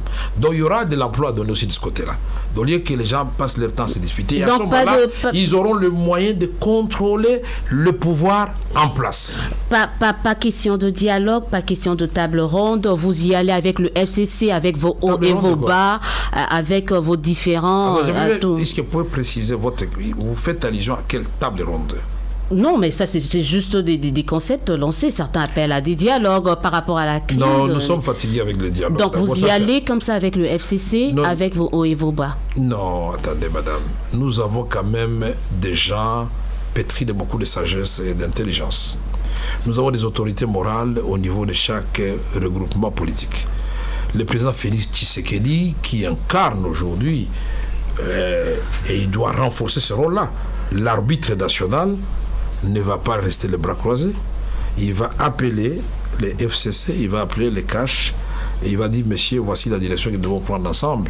Et il va discuter avec l'ancien président, l'autorité morale des FCC, Joseph Kabila, pour dire, nous devons imprimer cette voie à la République. Pourquoi nous avons... Vous voulez que nous ayons encore d'autres facilitateurs? Mais qu'allez-vous faire de la base?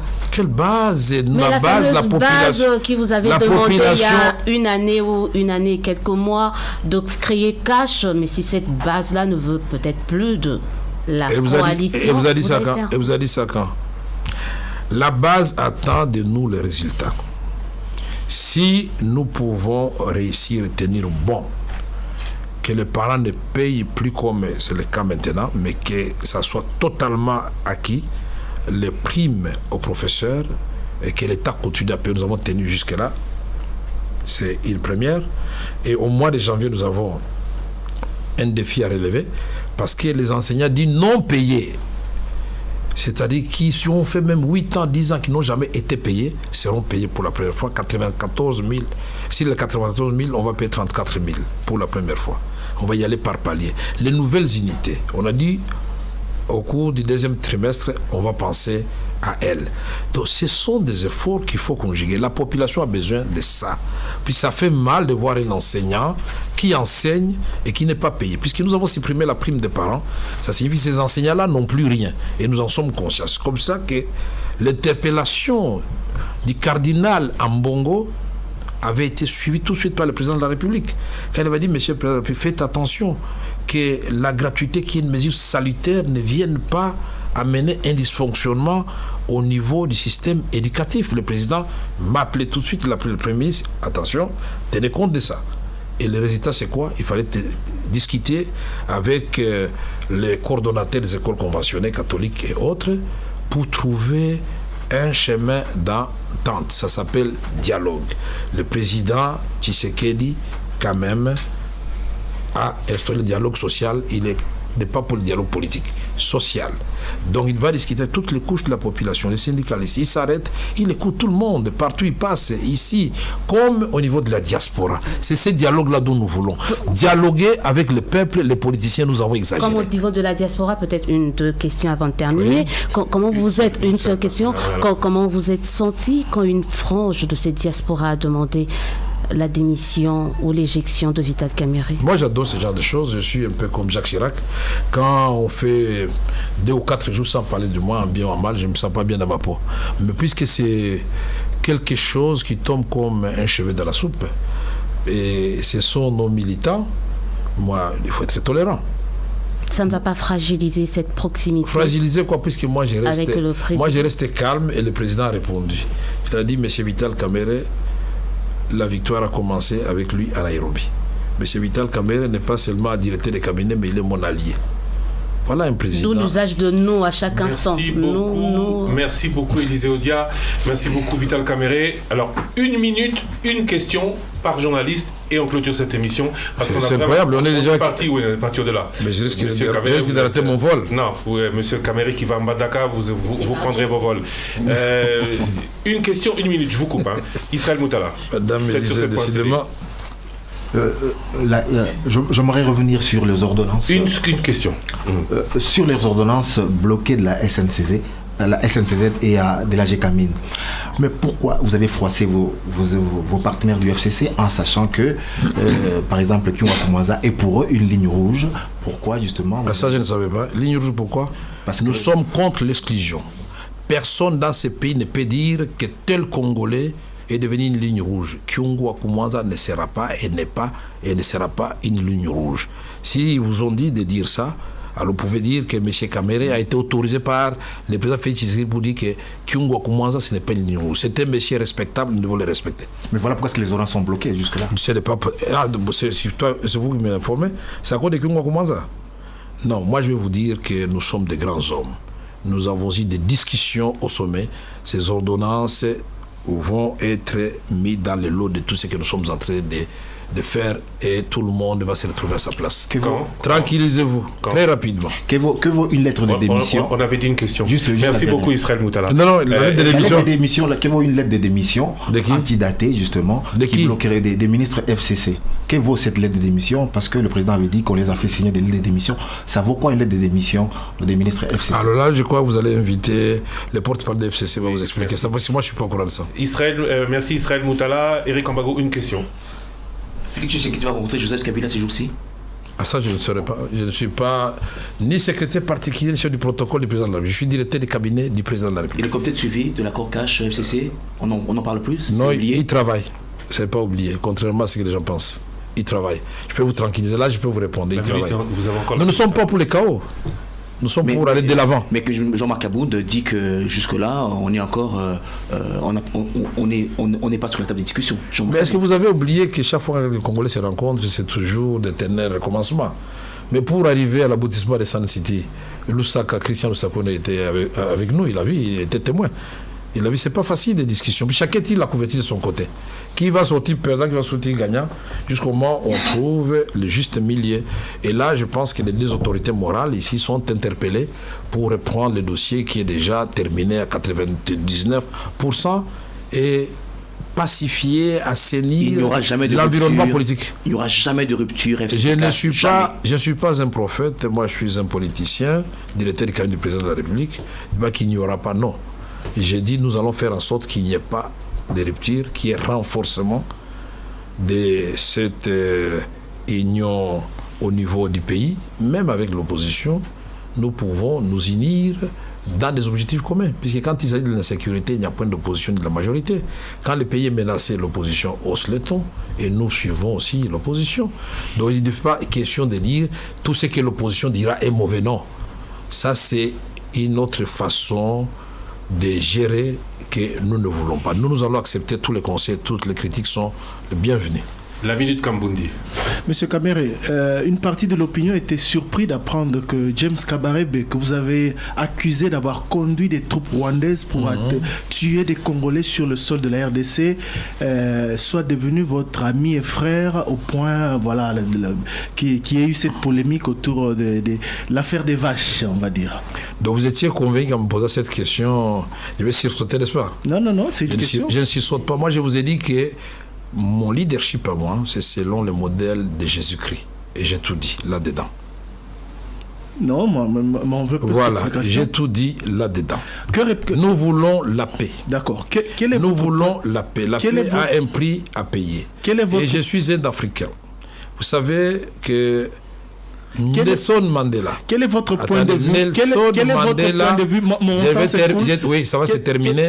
Mais la question de James Kabarebe. Quel est votre point de vue lorsque M. Emmanuel Ramazani Shadari promet de déstabiliser le pays si on touche à Albert Youma? Donc ça, je lui dirais ça en privé, puisque c'est un jeune frère à moi, que j'aime beaucoup l'intelligence, mais je crois que là, il a dérapé un peu. Puisque c'est de bonne guerre, c'est chef du parti, il le fait dans le cadre de son parti. Moi, je vais revenir sur votre question. C'est vous qui Oui, je prolonge, puisque c'est important. Je n'aime pas les zones d'ombre. Pour vous, quelle avait été votre réaction quand Mandela avait pris tout le monde à contre-pied? Il dit, moi j'accepte d'être le vice-président de Frédéric Leclerc, qui m'a fait passer 27 ans, 28 ans en prison. Voilà un homme. Et après, qu'est-ce qu'il a fait? Il a élevé Mandela, il est devenu président de la République. Le Congo, c'est un grand pays. Le Congo doit faire en sorte que tous les 9 voisins-là comprennent que si le Congo se relève, et ils vont aller encore davantage mieux. Et c'est ce que nous sommes en train de faire aujourd'hui. Parlons d'un étranger que vous Thierry avez Kamboudi, accusé votre temps est d'avoir écoulé. tué des Congolais. Eric Chikuma Zoumeko. Monsieur Kamere, quand est-ce que le peuple congolais pourrait connaître le salaire du chef de l'État et celui de tous les animateurs des institutions? C'est une promesse de campagne. Oui, C'est le chef de l'État qui l'a dit. quand vous le voudrez, vous verrez à la présidence, je vous montre les fiches de paye du président. On ne peut pas en parler. Si je ne voyageais pas maintenant, on descendrait, je vais vous montrer ça. Et Pourrions-nous les prendre salaires, rendez-vous pour, et les la semaine les prochaine salaires des directeurs des cabinets, je peux vous les donner tous. Vous voulez que je vous les donne maintenant? Allez-y. J'ai 12 millions de francs congolais. Chaque mois? Oui, chaque mois. Ça apparaît beaucoup, n'est-ce pas? J'ai 12 millions. Je vous les donne tout de suite. J'ai 12 millions. Qu'est-ce qui est fait à votre niveau, au niveau de la présidence de la République, pour veiller à ce que le programme de référence se solde par un succès? Nous allons faire en sorte que nous travaillions en étroite collaboration avec le gouvernement. D'abord, moi, je participe au Conseil des ministres. Nous allons ou nous faisons? Nous travaillons. Mais vous allez poser votre question au futur. Qu'est-ce que vous allez faire? Alors moi, je vous réponds sur le futur. Si vous m'avez posé la question, qu'est-ce que vous faites? J'allais vous répondre au présent. J'ai fait comme le cours de grammaire. 2020, année de l'action. Quelles sont les actions présidentielles qui seront menées pour lutter contre la corruption? La réforme de la justice, il faut la mise en place des magistrats, puisque ça relève exclusivement du président de la République, mais ne doit pas prendre n'importe quel magistrat, puisqu'il ne faut pas déplacer Saint-Pierre pour Saint-Paul, mais il doit le faire rapidement, donner des signaux clairs que ces magistrats-là nommés vont recevoir des assignations claires. Et c'est lui qui va contrevenir aux instructions du président de la République. Sera frappé sérieusement par le Conseil supérieur de la magistrature. Élisée Odia, pour Web Télévision. Affaire de 100 millions, affaire Yuma, par le côté politique, le côté financier de l'affaire. Mais savez que c'est vous, la presse, qui avez fait de cette affaire un buzz. C'est une gestion normale dans une entreprise qui peut connaître des hauts et des bas. La GECAMIN est une entreprise publique qui a contracté des dettes auprès d'une société étrangère. Maintenant, les modalités de remboursement, c'est de ça dont nous parlons. La première question de savoir, est-ce que la GECAMIN avait oui ou non contracté cette dette? Si c'est oui, c'est bon. On est encore au niveau de si ou c'est oui. Non, mais je suis en train de vous parler à vous, puisque vous ne m'avez pas appelé Yuma. Pourquoi vous voulez confondre Yuma? Je pensais que vous alliez répondre. Non, madame oui Élisée, il ne faut pas ajouter de l'huile au feu. Bon, les gens sont en train de confondre Yuma avec la GECAMIN. Yuma n'est pas la GECAMIN. Yuma n'est qu'un serviteur. Pourquoi vous voulez persécuter cet homme? Alors, condamner toute la GECAMIN, alors donc, moi, je dis toujours la présomption d'innocence. N'ajoutez pas de l'huile au feu. Je fais poser les questions. Alors, donc, quand le président de la République a dit que le dossier se trouve chez le procureur général de la République, le procureur nous dit l'aboutissement de cette affaire. Ce n'est pas compliqué. C'est de savoir est-ce qu'il y a eu prêt, oui ou non. Est-ce que ce prêt est allé à la GECAMIN, oui ou non. Est-ce que l'argent est arrivé chez l'État, oui ou non. Est-ce que la procédure était normale. Est-ce que nous devons sanctionner? Qu'est-ce que nous gagnons en sanctionnant? Qu'est-ce que nous perdons en sanctionnant? Nous sommes dans une période très fragile. Mais ce que nous devons dire ici, c'est un dossier qui est en train d'être à la fois suivi par le procureur général, mais aussi au niveau des autorités morales. Les mêmes questions valent également pour l'affaire 15 millions. Non, 15 millions, ça n'a rien à voir. Quel 15 millions? 15 millions, c'est le comité de suivi des prix des produits pétroliers.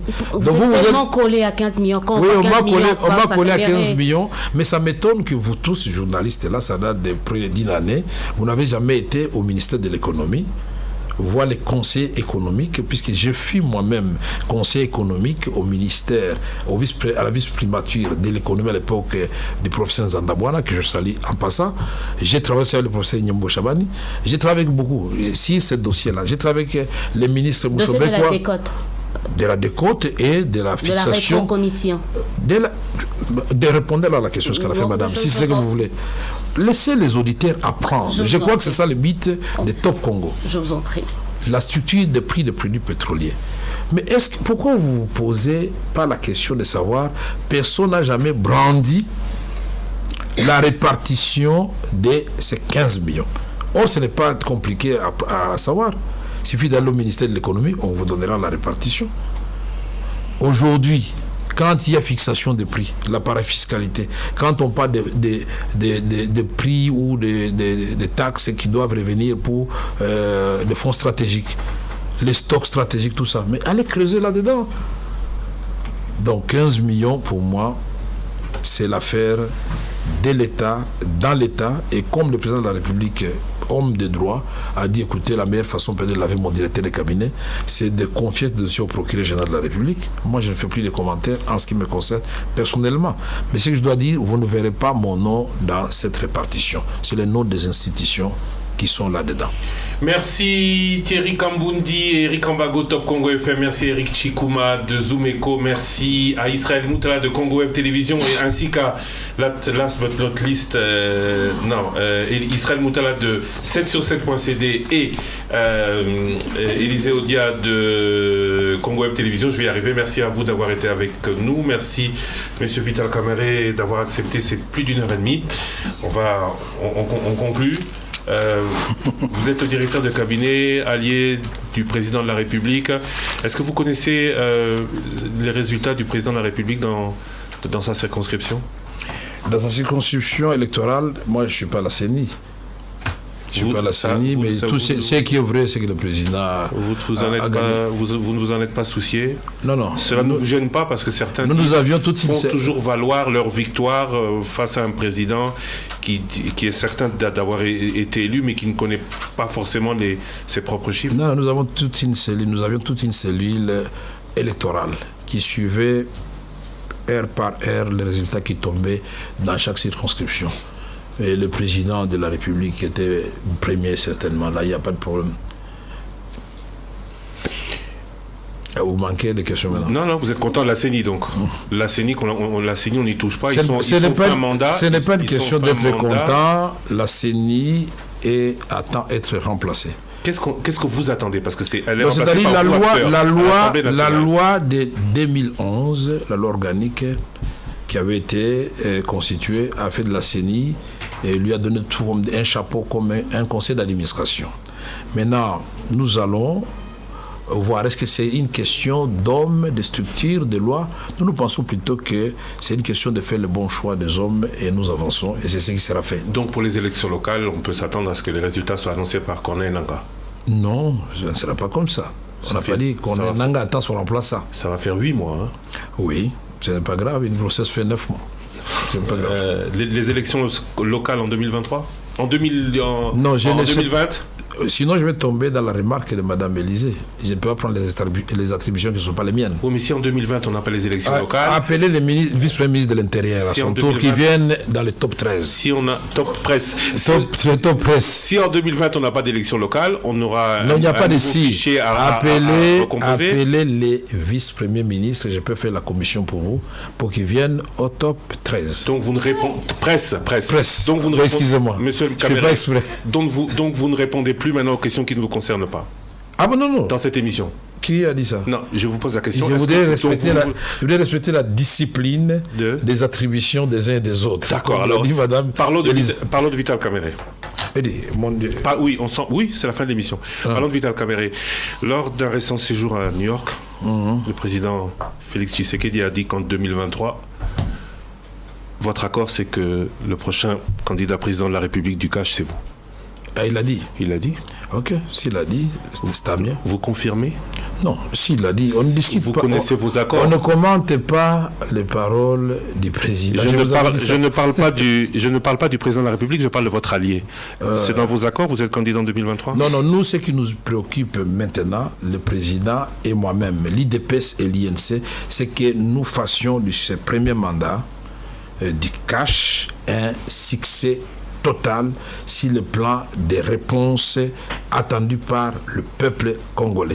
Les restes, pour moi, ça ne compte. Vous préparez donc la victoire de 2023? Non, nous préparons la victoire sociale du peuple congolais. La victoire sociale, la victoire sécuritaire, la victoire sur tout le plan du peuple congolais. Nous voulons donc que ces changements-là ne soient pas un vain mot, que le changement ait du contenu, que les Congolais disent, oh tiens, je peux partir de Mbujimaï avec ma voiture jusqu'à Kisangani. Tiens, je peux vivre à Beni sans compture. Je peux donc être à Chabunda et arriver à Bukavu et le pont est construit. Et ce sera je peux donc aller à Walungu, le tout là, on l'a réparé. Voilà ce que les gens attendent. Et ce sera à ce moment-là la victoire du FCC du Cache? Ça sera la victoire du peuple congolais. Non, mais Ça la paternité. sera Qui en aura la paternité? Le peuple congolais. Monsieur le directeur de cabinet. Voilà, le peuple congolais et le président Félix Tshisekedi, bien sûr, en tant que l'incarnation, évidemment. Du cash. Non. Garant de De la la nation. nation. Et cela facilitera la candidature à l'élection Nous ne sommes pas présidentielle dans des de Feu Vital Kamerhe. facilitations, non. Vous ne savez pas dire oui, vous ne savez pas dire non. Donc on ne peut plus... Non, c'est pas dire oui ou non. On ne peut pas avoir... Je suis concentré et obsédé par les changements maintenant. On ne peut pas Je avoir... vous ai dit, nous ne voulons plus de promesses. Je n'aime pas que vous parlez de 2023, parce que nous voulons d'abord changer maintenant. On ne peut pas avoir... Comment voulez-vous parler de 2023 si maintenant, là, nous n'arrivons pas à terminer toutes les préoccupations du peuple congolais? Mais en toute transparence, en toute redevabilité, c'est vos maîtres mots, cela a été vos maîtres mots dans toute l'émission. Vous savez nous dire si l'accord prévoit bien que ce soit Vital Kamerhe qui sera soutenu. Christian, je tiens d'abord à vous remercier pour l'occasion que vous m'avez donnée de m'adresser à tous les auditeurs de Top Congo. Mais je profite de cette occasion pour faire... Une première, il faut le souligner. Je tiens aussi à remercier Vital Kamerhe, car le candidat UNC en coalition avec le CASH en 2018 avait annoncé que tous les 3 mois, ils allaient faire un point de presse, mais que pour la première fois dans un média congolais, ils ont choisi Top Congo. Sincèrement, je vous en remercie, parce que vous avez plus l'habitude d'aller sur les médias étrangers. Merci beaucoup. Mais je voudrais aussi dire à tout le monde, FCC, CASH, opposition, société civile, nous sommes tous les hommes, les femmes et les enfants de ce pays. Nous avons un grand pays, 2 345 000 km². Un pays qui a la 2e forêt du monde. Un pays qui a 54% de toutes les eaux d'Afrique. Un pays qui a 13% de toutes les eaux du monde. Un pays qui a une surface cultivable comparable à la Chine et qui peut donc nourrir l'humanité en ce qui concerne son déficit 2 fois.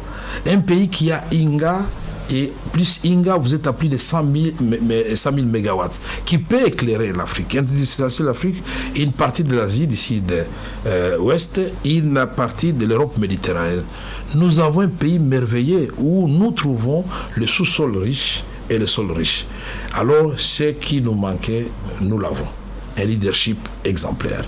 Mais ce qui manque encore, qu'on doit faire suffisamment, c'est de construire l'État dans toutes ses prérogatives régaliennes. Une armée républicaine, prête à répondre à toute provocation et à sécuriser le territoire national.